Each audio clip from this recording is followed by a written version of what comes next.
How's it going, everybody? This is the Erroneous One here with a new Kingdom Hearts Unchained key video. I do apologize for the lack of content the past week or so. This is my midterm week, so I've been studying pretty hard for that one. I have tests tomorrow and Thursday and Friday, so I'll be gearing up for that one. I actually have a small break between study sessions right now, which is why I'm able to make a few videos for you guys that I've been wanting to get a hold of. So we're going to go ahead and jump into that for you. The main goal of this video is going to be on the new Awakening system. There have been several people who've been wondering what that is from the Union Cross update that Japan already got for theirs, that we should be getting with our game coming up in a few weeks with the anniversary updates and everything. I imagine that when we get Union Cross on the NA side in April, we're also going to get the Awakened abilities. But it's been mentioned several times by several people in different videos that I've seen. And while they've briefly glanced on what Awakening actually is, I figured I would come here and actually do a more in-depth video for it based off what I understand of it so far and from what I've seen of it actually in action from the JP version of the game.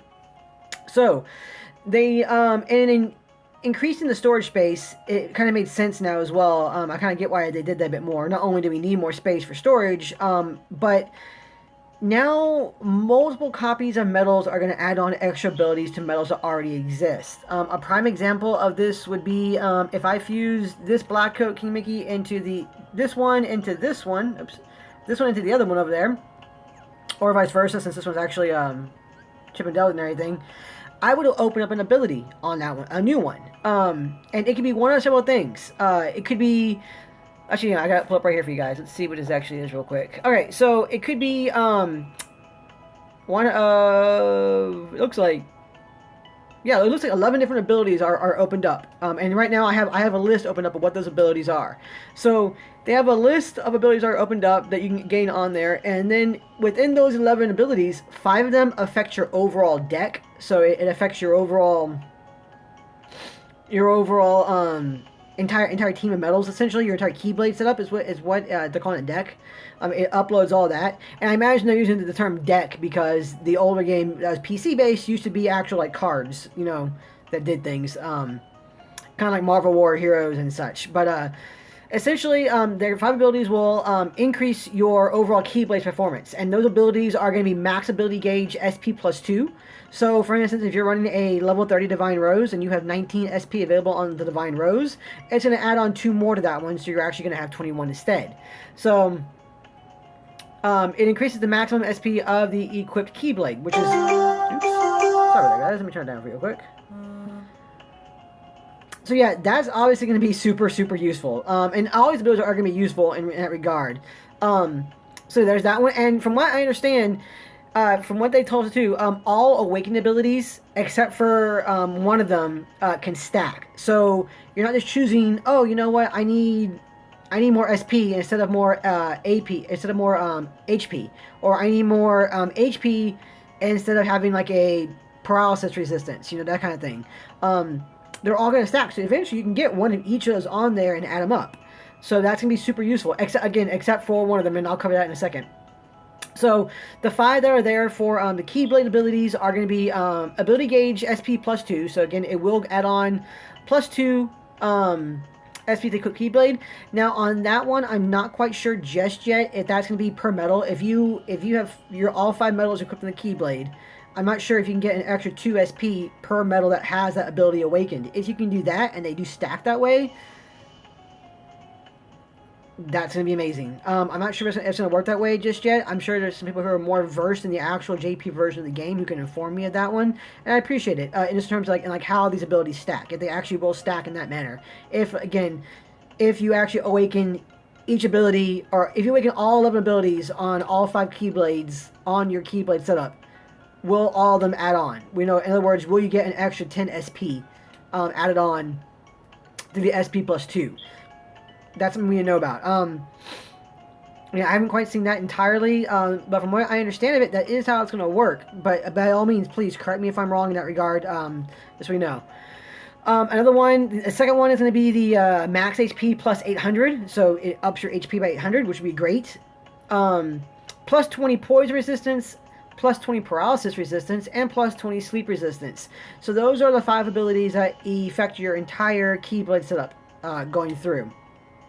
And again, once I get solid, concrete information about how the awakening system works in terms of the stacking, like I said, I'll be sure to get back to you guys and let you guys know about that one too. But from my understanding, that is how it works. So technically speaking, if from what I understand, again, grain of salt, guys. I'm still learning myself too as well. I'm just trying to answer some questions that people have been asking me. From what I understand, if you have each metal with sleep resistance 20%, that's 5 of them. 5 times 20 is 100. That should give you 100% sleep resistance, which means you should not be able to be put to sleep, technically, if that's in effect. Which would be very nice, obviously. So all these abilities will be really nice going through there. But that's if it does indeed work that way, which I'm thinking it does, but we'll find out again. So the other 6 ones are only effective on the awakened metal, and that's kind of interesting too. But they do some interesting things. So we have ground enemy defense minus 20%, which lowers the defense of ground enemies during quest battles. Aerial enemy defense down by 20%. So again, ground air ones, obviously, gummy copters would be air ones, and shadows would be ground ones. You know, it's pretty self-explanatory for that. The third one will be raid damage plus 40%. Oh god, raid damage plus 40%. Can you imagine that one? And if that stacks up and adds on top of that, gee, that's gonna be amazing. But increased damage dealt and raid boss battles, obviously. Additional attack power plus 40%. This is the one that cannot stack. This is the one that they flat out set. And I'm reading this off the site, off the main update site for this one. This is what they say. Possible awakened abilities, all except for add attack power plus 40% can stack. That is the exact quote they give. So which is why I'm saying all those abilities should be able to stack. You should be able to gain 100% resistance to paralysis, sleep, and poison if you have all 5 metals in your Keyblade with those abilities awakened. So every single one of them except for additional attack power plus 40%. And that kind of makes sense. If you had additional attack power plus 40%, that'd be on all of them, that nothing would survive in the game against you for the most part, unless they have some kind of cracked out defense or buff on them of some kind, you know, or something that makes it invulnerable for, like, you know, X amount of turns. So that makes sense that one cannot be stacked. So remember, additional attack power plus 40% cannot be stacked. That's the only one that can't be stacked. After that, we have attack plus 1000. That's also great too. So if you already have a boosted metal, it can gain an extra 1,000 attack points, which evens out because the next ability is defense plus 2,000. So you can up the attack and the defense of your metals, technically speaking, by 2,000 if you have a boosted one for attack. If you don't have a boosted one for attack, you can still up the attack by 1,000 and essentially make it like a boosted metal. So, you know, obviously more incentive to try and get those boosted metals now, obviously. But those are the awakened abilities, guys.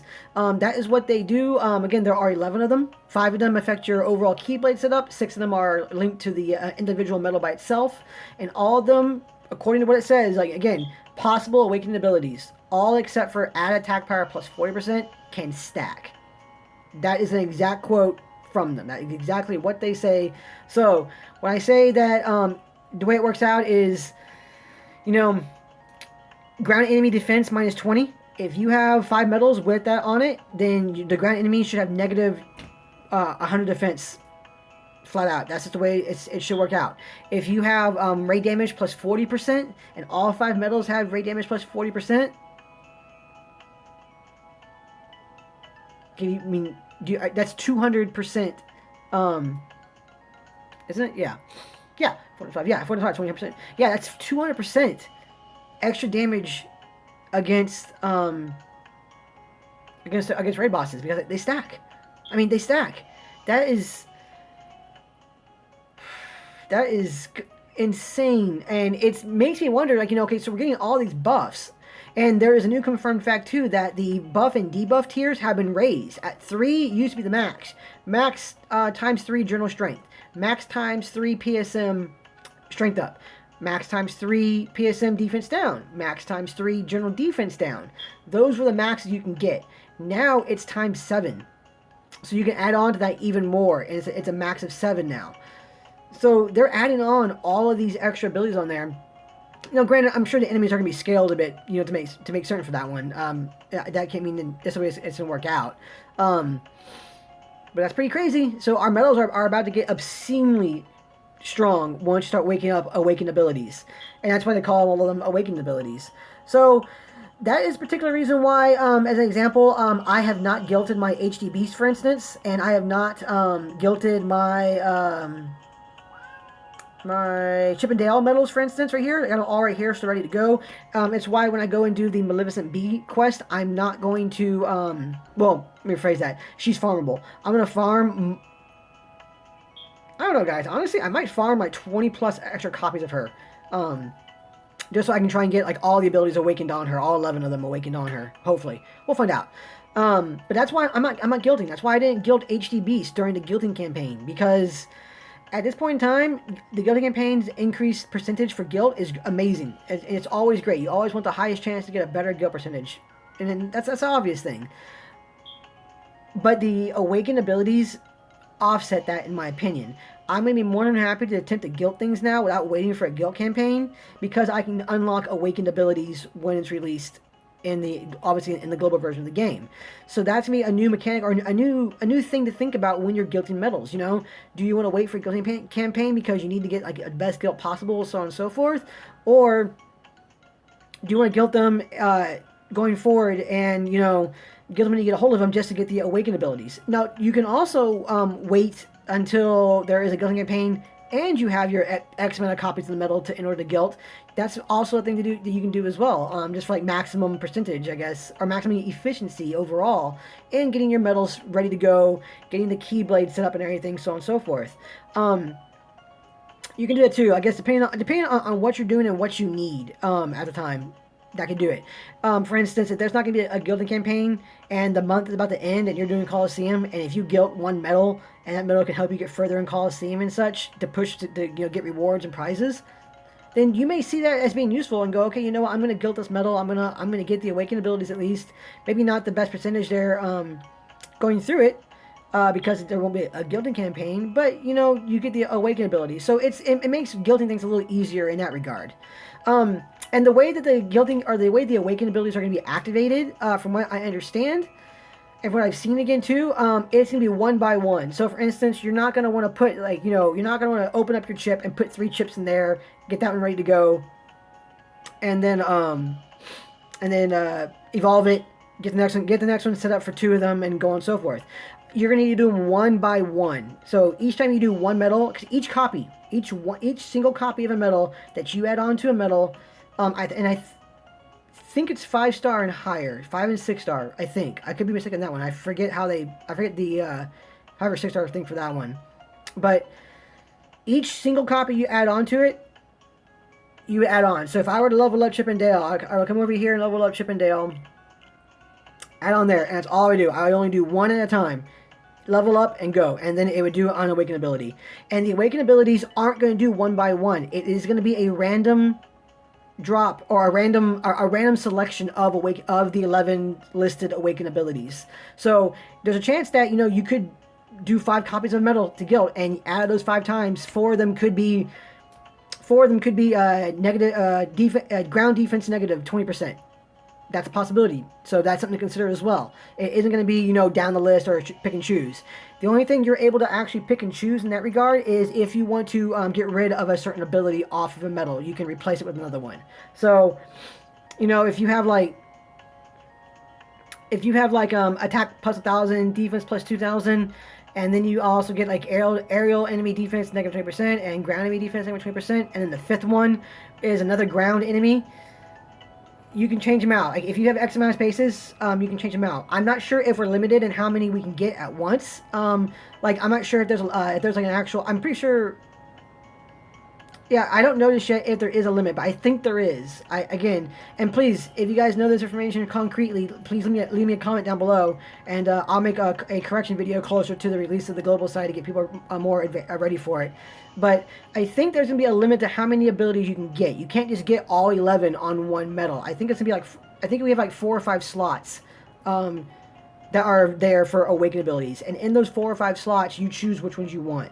And if there's one that you don't want anymore, you can replace it with a new role. So, like I said, if you wanted to, like, if you had like max ability gauge plus 2, max HP plus 800, and like rate damage plus 40, and then additional attack power plus 40, and then attack plus 1000, and then you roll a defense plus 2000, and you really wanted that defense plus 2000 on the medal, you can go over there and you can get rid of, like, you know, max HP plus 800 or something like that on it, and replace it with the other one. So that's, you can pick and choose when they roll. Like I said, I don't think you get like 11 spots. I think it's like 4 or 5, maybe 6, but I think it's like 4 or 5. I think something like that. But again, I've only that's only what I've seen of it so far. I've only seen a bit of it briefly so far, because like I said, I do try and keep my distance from the JP version up to a point, just so things aren't spoiled too badly for me. And maybe so that, you know, I can't go, oh, well, JP has this, and then I get mad about it and not being in our game or being different in our game. They are kind of like, they're rising us to JP's level, but it's still a different game even now. Just the way certain things work, and you know, what order medals are released, and so on and so forth, from global to JP. So I do try and keep that in mind, and I do try and keep some distance from JP. But this is a pretty big update that has happened for them, and I was curious to see what was going on with it. So I did watch a few streams people were doing when Union Cross was first released, and this is what I saw of it briefly. And this is the information that they've released on the site as well too. So that's it. I mean, I hope this video helped explain Awakening and how it's going to work out a bit. If you guys have any information on that, or if I gave the incorrect information on something, please, down in the comments, let me know, so I can make that correction and make sure we all get the right information going out for it. I think what I said was right for the most part, except for the inventory spots. I'm not sure how many awakened abilities a medal can hold at once, like 4 or 5, if it's more or less than that. I'm pretty sure you can't hold all 11 abilities, but you know, who knows? Maybe I'm wrong. Maybe at some point in time they release some kind of crazy material that, like, you know, will add on an awakened slot. Don't know. I mean, that'd be actually a pretty cool mechanic. You know, kind of like the Sun Gems, or so on and so forth for like the Proud Quest blades. Maybe you need some kind of like Orichalcum Plus, or, you know, something like that to open up an extra awakened slot on a medal. That'd be a pretty cool mechanic to actually run. I would like to see that. That'd be really neat. Don't know. We'll find out. But that's it, guys. As always, thank you for watching. Anniversary is right around the corner. We got, wow, I think it's like a week and a half before it actually hits. So, we'll see what happens. I'm not sure if they're actually going to start it on the 7th, which is the actual day of anniversary, or if they're going to start it, like, you know, after the, what is this? It is 28th. So the 3rd is the Monday of April. I'm not sure if they're going to start anything new for anniversary right there on the 3rd, or if they're actually going to wait until the 7th, which is a Friday. That makes sense too, because they do release tweets on Thursdays, which would be the 6th, the day before the official anniversary date. And maybe it'll start on the 7th. Don't know yet. We'll find out. But yeah, that's it. Again, I hope this video helped you guys out. I hope it explained a few things to you guys in terms of how the awakened ability is actually going to work. And I'll try to get back onto a more regular uploading schedule for you guys pretty soon. Again, I'm sorry for lack of content the past week or so. Like I said, midterms are here, and priorities, man. Gotta hit the books as opposed to playing the game so much. Other than that, again, as always, guys, thank you for watching. Take care.